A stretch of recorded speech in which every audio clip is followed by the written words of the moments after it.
जय हिंद दोस्तों, कैसे हैं सब लोग? उम्मीद करता हूँ कि मस्त होंगे, अपने स्टडी कार में व्यस्त होंगे। स्वागत है आप सभी का बीएड एंट्रेंस 2026 के एग्जाम में हम करने वाले हैं सामान्य हिंदी के मोस्ट इंपॉर्टेंट क्वेश्चन, जो कि संपूर्ण हिंदी कवर करेंगे।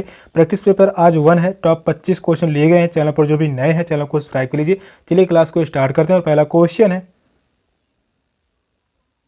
निम्नलिखित में से कौन हाथ का पर्यायवाची है? पहाड़ी, रोशनी, अंशु, माली। कौन सा ऑप्शन राइट है? मोस्ट इंपॉर्टेंट क्वेश्चन है। क्वेश्चन नंबर 1 का राइट आंसर क्या होगा? निम्नलिखित में से कौन हाथ का पर्यायवाची है? हाथ का पर्यायवाची होगा पहाड़ी। फर्स्ट ऑप्शन करेक्ट है। पहाड़ी शब्द हाथ का पर्यायवाची है। हाथ के अन्य पर्यायवाची शब्द होंगे हस्त, इसके अलावा कर। ये जो है हाथ के पर्यायवाची हैं। अंशु, अंशु का पर्यायवाची होगा किरण, किरण। इसके अलावा सूर्य, सूर्य वस्त्र। ये जो है अंशु के पर्यायवाची शब्द हैं। रोशनी जो है यह प्रकाश का द्योतक है। रोशनी जो है यह प्रकाश का द्योतक होगा। जबकि बात कर लें माली, माली का अर्थ होता है माला, फूल का कार्य करता है माली। यहाँ से फर्स्ट ऑप्शन करेक्ट है पहाड़ी। नेक्स्ट क्वेश्चन है, निम्नलिखित में से कौन सूर्य का पर्यायवाची नहीं है? यहाँ पर पूछा है सूर्य का पर्यायवाची नहीं है। दिन, रवि, भास्कर या दिवाकर। कौन सा ऑप्शन राइट है? यहाँ पर नहीं शब्द जो होता है यह ध्यान देने की बात है, निगेटिव पूछा हुआ है। क्वेश्चन नंबर 2 कह रहा है, निम्नलिखित में से कौन सूर्य का पर्यायवाची नहीं है? सूर्य का पर्यायवाची शब्द नहीं होगा दिन। फर्स्ट ऑप्शन राइट है। दिन जो है यह सूर्य का पर्यायवाची नहीं है। रवि, भास्कर, दिवाकर ये सभी क्या हैं? सूर्य के पर्यायवाची शब्द हैं। दिन का पर्यायवाची शब्द होगा, दिन का पर्यायवाची शब्द दीवा। इसके अलावा वासर, वासर, दिवस ये सभी क्या हैं? दिन के पर्यायवाची हैं। रवि, भास्कर, दिवाकर ये सभी सूर्य के पर्यायवाची शब्द हैं। फर्स्ट ऑप्शन करेक्ट है। नेक्स्ट क्वेश्चन है, निम्नलिखित में से किसकी वर्तनी शुद्ध है? अनुगृहीत, पूर्णिमा, तिरस्कृत, अंतर्राष्ट्रीय। कौन सा ऑप्शन राइट है? मोस्ट इंपॉर्टेंट क्वेश्चन है। शुद्ध वर्तनी से लगभग 4 से 6 क्वेश्चन तक पूछे जाते हैं बीएड एंट्रेंस के एग्जाम में।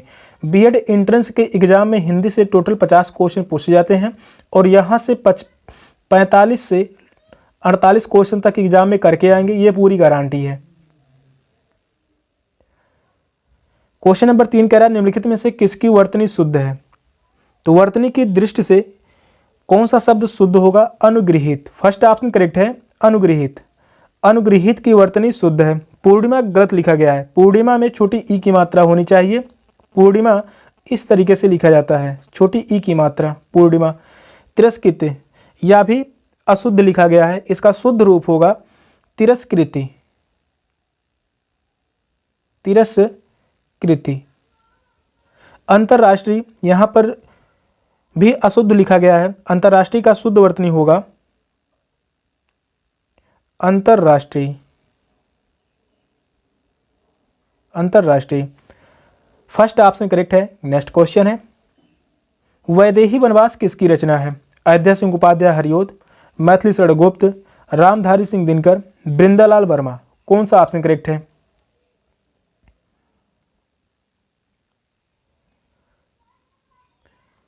मोस्ट इंपॉर्टेंट क्वेश्चन रहने वाला है, काफी बार एग्जाम में यह क्वेश्चन पूछा गया है। वैदेही वनवास यह किसकी रचना है? अयोध्या सिंह उपाध्याय हरिओद की रचना है। फर्स्ट ऑप्शन करेक्ट है, अयोध्या सिंह उपाध्याय हरिओद। इनकी अन्य रचनाएं हैं प्रिय प्रवास, इनकी अन्य रचनाएं प्रिय प्रवास इंपॉर्टेंट रचना है। इसके अलावा परिजात, परिजात, परिजात के अलावा चोखे चौबते, चोखे चौपदे ये सभी रचनाएं एग्जाम में पूछी गई हैं, इंपॉर्टेंट रचना है। बात कर लें मैथिली शरण गुप्त, मैथिली शरण गुप्त की रचना है भारत भारती, भारत भारती यह रचना है मैथिली शरण गुप्त की। रामधारी सिंह दिनकर की रचना है उर्वशी, उर्वशी। इस पर इन्हें ज्ञानपीठ पुरस्कार से सम्मानित किया गया था। इनकी फेमस रचना है कुरुक्षेत्र, कुरुक्षेत्र। इसके अलावा रश्मिरथी, रश्मिरथी ये सभी रचनाएं किसकी हैं? रामधारी सिंह दिनकर की रचना है। बृंदालाल वर्मा, वृंदावन लाल वर्मा की रचना है मृग नयनी, इंपॉर्टेंट रचना है, काफ़ी बार एग्जाम में पूछा गया है। मृग नयनी यह किसकी रचना है? वृंदावन लाल वर्मा की। फर्स्ट ऑप्शन करेक्ट है, वैदेही अयोध्या सिंह उपाध्याय हरिओद की रचना है। नेक्स्ट क्वेश्चन है, निम्नलिखित में से कौन सा वर्ण उच्चारण की दृष्टि से दंत नहीं है। यहां पर भी नहीं शब्द पूछा हुआ है, ता, ना, दा या टा, कौन सा ऑप्शन राइट है।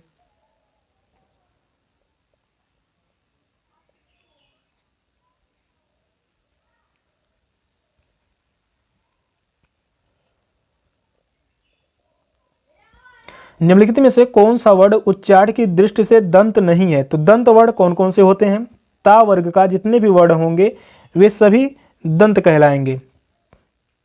ता, था, दा, धा, न, ये 5 वर्ड जो हैं ये दंत व्यंजन कहलाते हैं। इसमें ता, ना, दा ये सभी क्या है, दंत व्यंजन है। टा जो है या मूर्धन्य व्यंजन है। फोर्थ ऑप्शन करेक्ट होगा टा। टा जो है या दंत व्यंजन नहीं है बल्कि यह एक मूर्धा व्यंजन है, यह मूर्धा व्यंजन है। नेक्स्ट क्वेश्चन है, आलस्य का विशेषण शब्द क्या होगा। आलसी, आलस, निरर्थक, व्यर्थ, कौन सा ऑप्शन राइट है। आप सभी बताइए क्वेश्चन नंबर 6 का राइट आंसर क्या होगा। आलस्य का विशेषण शब्द क्या है। आलस्य का विशेषण शब्द होगा आलसी। फर्स्ट ऑप्शन राइट है, आलस का विशेषण शब्द होगा आलसी।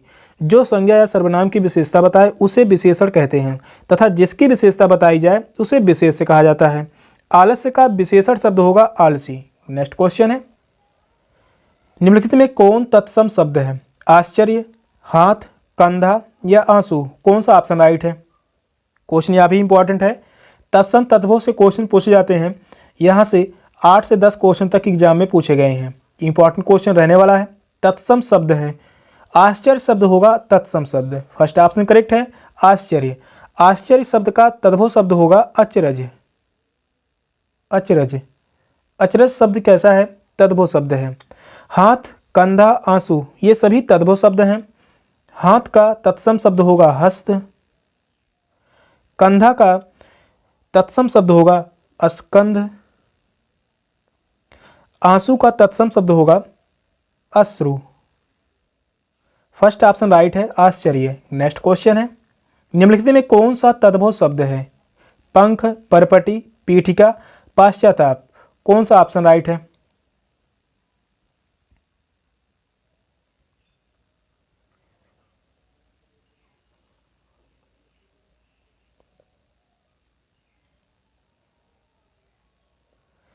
निम्नलिखित में से कौन सा तद्भव शब्द है।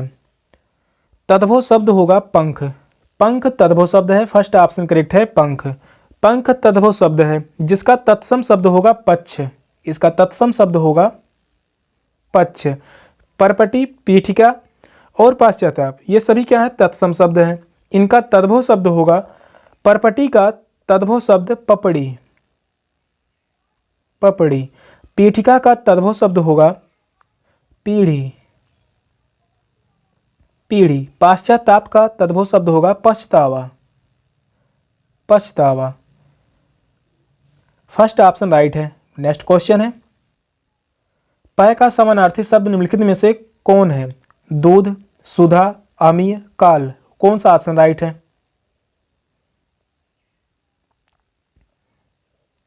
क्वेश्चन नंबर 9 कह रहा है पय का समानार्थी शब्द। यहां पर समानार्थी शब्द पूछा हुआ है तो वह कौन सा शब्द है जो समानार्थी है पय का। पय का समानार्थी शब्द होगा दूध। फर्स्ट ऑप्शन करेक्ट है दूध।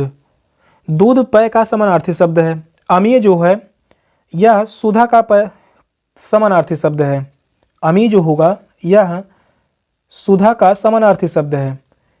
फर्स्ट ऑप्शन राइट है। नेक्स्ट क्वेश्चन है, निम्नलिखित में से कौन सा शब्द अनेकार्थक शब्द है। काल, शुल्क, संगठन, लोकतंत्र, कौन सा ऑप्शन राइट है। यहां पर अनेकार्थक शब्द पूछा हुआ है। इंपॉर्टेंट क्वेश्चन है।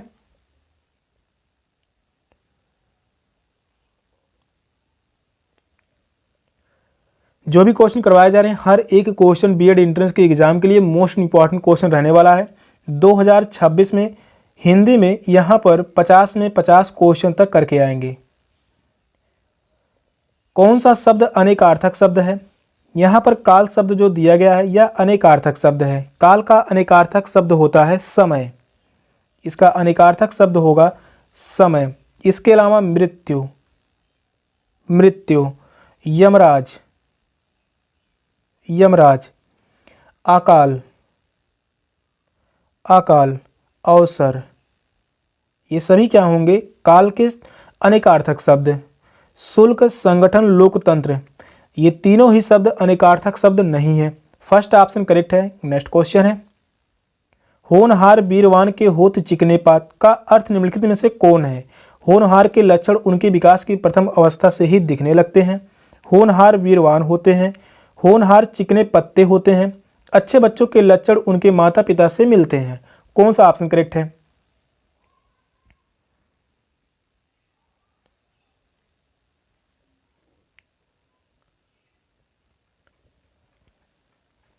क्वेश्चन नंबर 11 कह रहा है होनहार वीरवान के होत चिकने पात। इसका अर्थ पूछा हुआ है। फर्स्ट ऑप्शन करेक्ट होगा। होनहार के लक्षण उनके विकास की प्रथम अवस्था से ही दिखने लगते हैं। फर्स्ट ऑप्शन राइट है। होनहार वीरवान के होत चिकने पात, यह एक लोकोक्ति है जिसका अर्थ है होनहार के लक्षण उनके विकास की प्रथम अवस्था से ही दिखने लगते हैं। फर्स्ट ऑप्शन करेक्ट है। नेक्स्ट क्वेश्चन है, मांगना किस मुहावरा का अर्थ है? मुंह फैलाना, मुंह आना, याचना करना, मुंह बहाना। कौन सा ऑप्शन राइट है?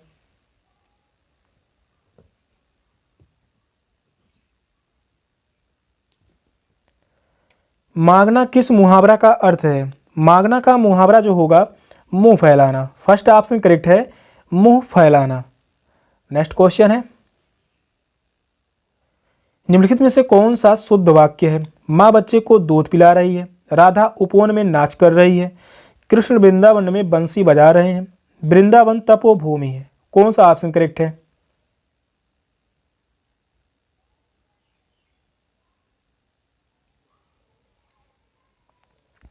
क्वेश्चन नंबर 13 कह रहा है निम्नलिखित में से कौन शुद्ध वाक्य है? माँ बच्चे को दूध पिला रही है, यह शुद्ध वाक्य है। राधा उपवन में नाच कर रही है, तो राधा उपवन में नाच रही है, यह शुद्ध वाक्य होगा। कृष्ण वृंदावन में बंसी बजा रहे हैं, यह भी शुद्ध वाक्य है। वृंदावन तपोभूमि है, यह गलत होगा। यहाँ पर दो ऑप्शन सही हो रहे हैं, पहला और तीसरा, ए और सी दोनों ही ऑप्शन सही है। नेक्स्ट क्वेश्चन है,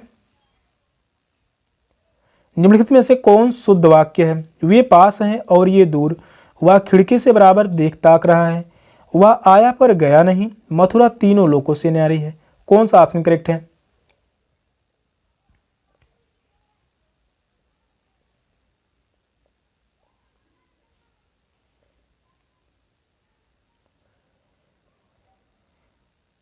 निम्नलिखित में से कौन शुद्ध वाक्य है?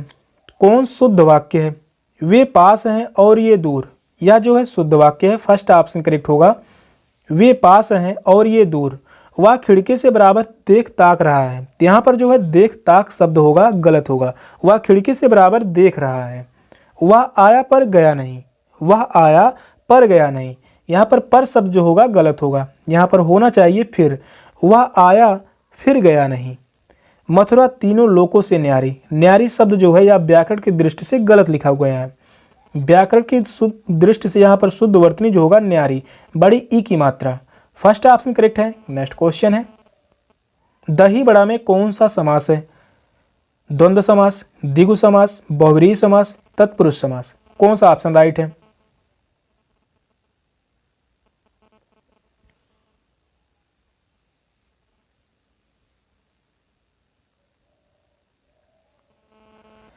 दही बड़ा में कौन सा समास है? दही बड़ा में द्वंद्व समास। फर्स्ट ऑप्शन करेक्ट है। दही बड़ा में द्वंद्व समास है।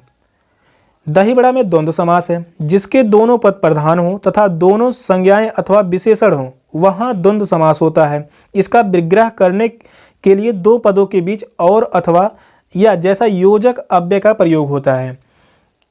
इसको विग्रह करने के लिए और शब्द की आवश्यकता होती है या योजक चिन्ह लगाया जाता है या फिर या ही लिखा जाता है, और दोनों ही पद प्रधान होते हैं। द्वंद्व समास के दोनों ही पद प्रधान होते हैं। क्वेश्चन पूछा गया है किस समास के दोनों पद प्रधान होते हैं, तो वह है द्वंद्व समास। द्वंद्व समास का अन्य उदाहरण होगा, द्वंद्व समास का उदाहरण है अन्य जल। अन्य जल, इसका विग्रह करेंगे अन्य और जल। पाप पुण्य, पाप पुण्य, पाप और पुण्य, आग पानी, माता पिता, ये सभी क्या हैं? द्वंद्व समास हैं। द्विगु समास की बात कर लें, द्विगु समास का उदाहरण होगा चतुर्वेद। चतुर्वेद जिसका पहला पद संख्यावाची हो उसे हम द्विगु समास कहते हैं। जैसे चतुर्वेद, पंचमुख, पंचमुख, इसके अलावा पंचमुख के अलावा तिमाही, तिमाही, पंचमेवा, ये सभी क्या हैं? द्विगु समास के उदाहरण हैं। बहुब्रीहि समास की बात कर लें, बहुब्रीहि समास का उदाहरण होगा चतुरानन। चतुरानन क्वेश्चन पूछा गया है किस समास के कोई भी पद प्रधान नहीं होते, तो बहुब्रीहि समास के कोई भी पद प्रधान नहीं होते बल्कि तीसरा पद प्रधान होता है। उदाहरण होगा चतुरानन, लंबोदर, लंबोदर, इसके अलावा वीणा पहाड़ी, वीणा पहाड़ी, ये सभी क्या है? बहुब्रीहि समास के उदाहरण होंगे। तत्पुरुष समास की बात कर लें, तत्पुरुष समास का उदाहरण होगा, तत्पुरुष समास का उदाहरण होगा सेनापति, सेनापति, इसके अलावा गंगाजल, गंगाजल, जलयान, जलयान। तत्पुरुष समास में कारक चिन्ह का प्रयोग होता है। यहां पर क्वेश्चन पूछा था दही बड़ा में कौन सा समास है? द्वंद्व समास। नेक्स्ट क्वेश्चन है शिव अर्पण में कौन सा समास होगा? तत्पुरुष, बहुब्रीहि, कर्मधारय, अव्ययी भाव, कौन सा ऑप्शन राइट है?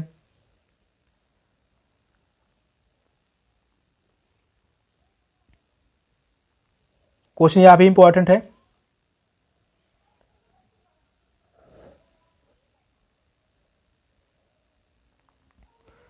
शिव अर्पण में कौन सा समास है?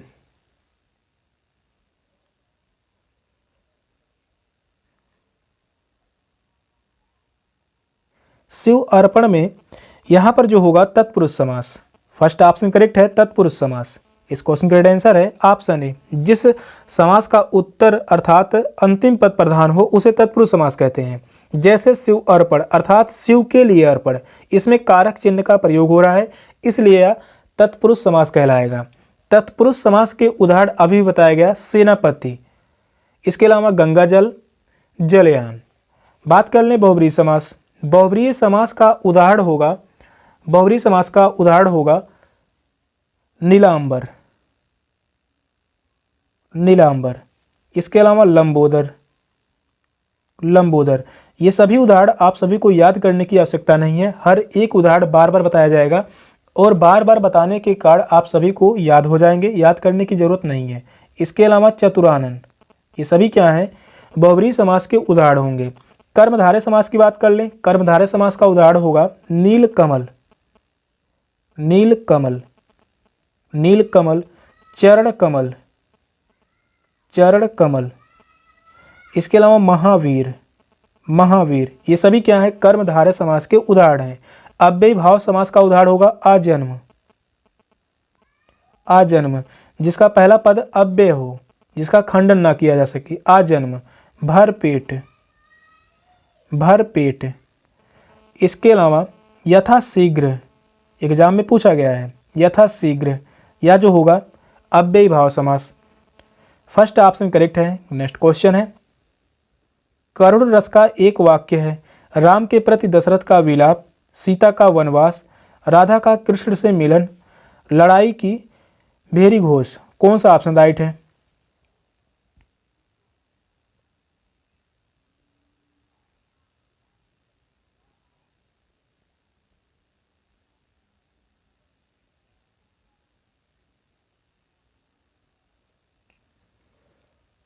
क्वेश्चन नंबर 17 कह रहा है करुण रस का एक वाक्य है। करुण रस का वाक्य क्या होगा?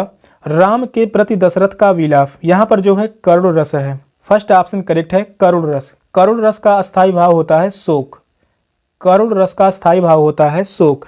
किसी प्रिय व्यक्ति के चिर विरह अथवा मरण से उत्पन्न होने वाले शोक आदि भाव के परिपाक को करुण रस कहते हैं। यहाँ पर राम के प्रति दशरथ का विलाप यह करुण रस का उदाहरण होगा। राधा का कृष्ण से मिलन, राधा का कृष्ण से मिलन, यहाँ पर जो है संयोग श्रृंगार रस है, संयोग श्रृंगार रस। श्रृंगार रस का स्थायी भाव होता है रति। श्रृंगार रस का स्थायी भाव है रति। सीता का वनवास, सीता का वनवास यहां पर जो है वियोग श्रृंगार रस, वियोग श्रृंगार रस। लड़ाई की भेरी घोष, यहां पर जो है वीर रस है, वीर रस। वीर रस का स्थायी भाव होता है उत्साह, वीर रस का स्थायी भाव उत्साह। फर्स्ट ऑप्शन करेक्ट है। नेक्स्ट क्वेश्चन है, फूल काश सकल मई छाई में कौन सा अलंकार है? अनुप्रास अलंकार, उपमा अलंकार, उत्प्रेक्षा अलंकार, भ्रांतिमान अलंकार। कौन सा ऑप्शन राइट है?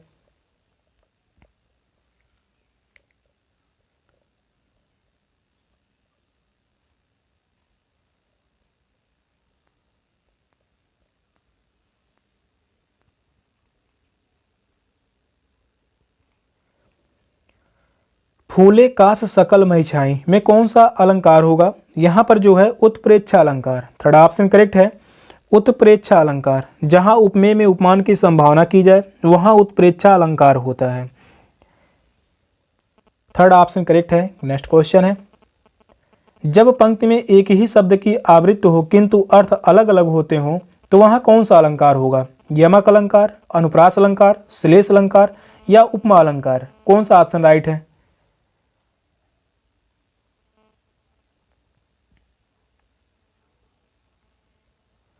क्वेश्चन नंबर 19 कह रहा है, जब पंक्ति में एक ही शब्द की आवृत्ति हो किंतु अलग अलग अर्थ हो तो वहां पर कौन सा अलंकार होगा? तो वहां पर जो होगा यमक अलंकार। फर्स्ट ऑप्शन करेक्ट है, यमक अलंकार। जहां एक शब्द की आवृत्ति दो या दो से अधिक बार हो परंतु उनके अर्थ अलग अलग हों तो वहां पर यमक अलंकार होगा। उदाहरण के रूप में लिख सकते हैं, कनक कनकते सौगुनी मादकता अधिकाय।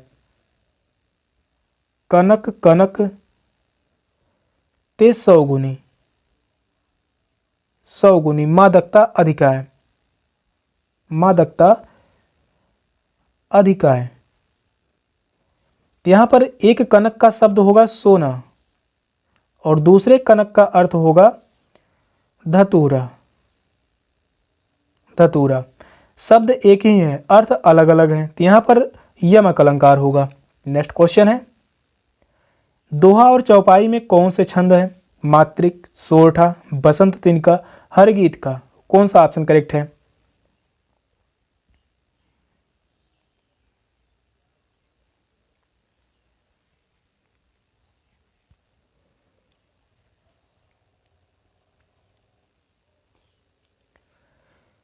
दोहा और चौपाई में कौन से छंद हैं? दोहा और चौपाई में मात्रिक छंद। फर्स्ट ऑप्शन करेक्ट है, मात्रिक छंद है। दोहा और चौपाई मात्रिक छंद है। मात्रा की गणना पर आधारित छंद मात्रिक छंद कहलाता है।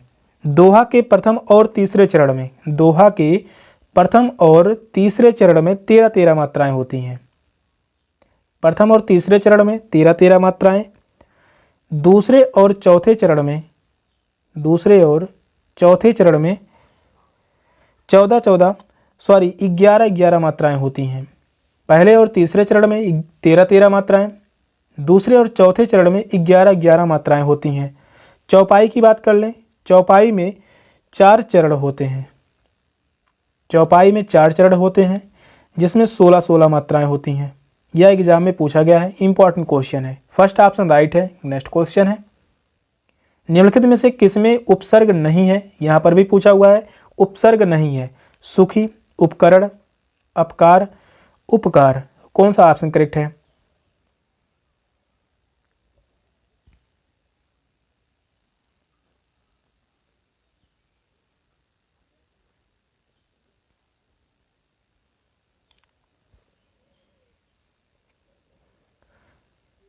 निम्नलिखित में से किसमें उपसर्ग नहीं है? तो उपसर्ग नहीं लगा हुआ है सुखी। सुखी शब्द में उपसर्ग नहीं है बल्कि यहाँ पर जो है प्रत्यय लगा हुआ है, बड़ी ई, बड़ी ई यहाँ पर प्रत्यय है। उपकरण में यहाँ पर उपसर्ग है।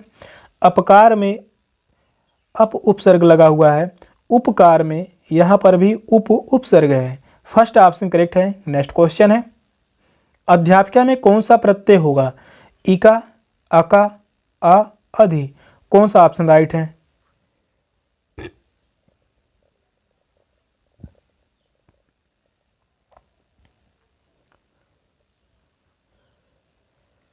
क्वेश्चन नंबर 22 का राइट आंसर क्या होगा? अध्यापिका में कौन सा प्रत्यय होगा?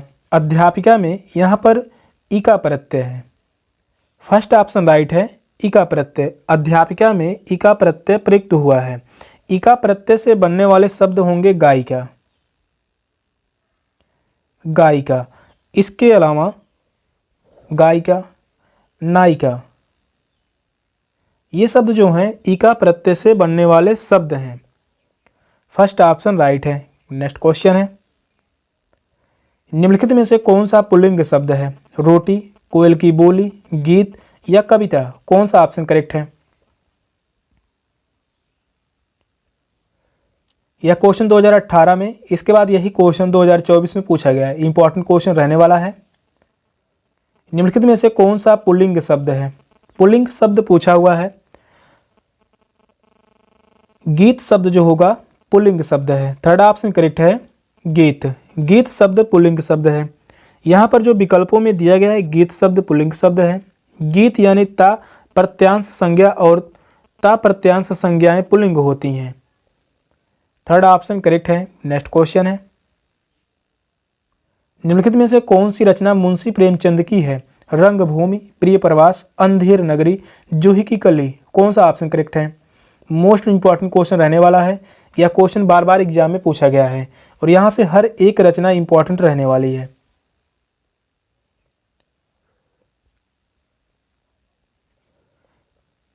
निम्नलिखित में से कौन सी रचना मुंशी प्रेमचंद की है? मुंशी प्रेमचंद की रचना है रंगभूमि।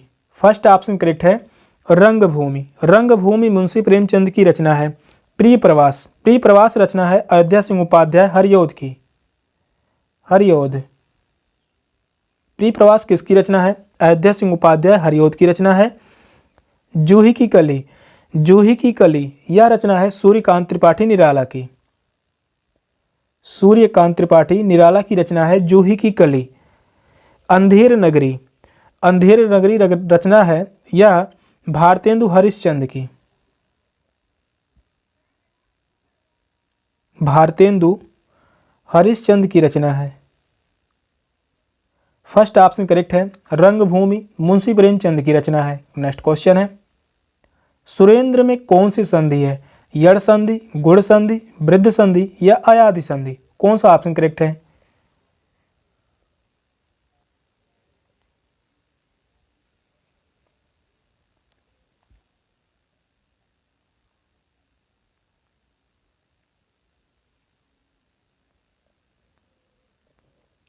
संधि से यहाँ पर 8 से 10 क्वेश्चन तक एग्जाम में पूछे गए हैं। इंपॉर्टेंट क्वेश्चन रहने वाला है। सुरेंद्र में कौन सी संधि है? सुरेंद्र में गुण संधि। सेकंड ऑप्शन करेक्ट है, सुरेंद्र में गुण संधि है। सेशन का लास्ट क्वेश्चन था। क्वेश्चन कैसे लगे कमेंट में जरूर बताइएगा। चैनल पर नए हैं, चैनल को सब्सक्राइब कर लीजिए। मिलते हैं फिर नेक्स्ट क्लास में, तब तक के लिए बाय बाय, टेक केयर, जय हिंद।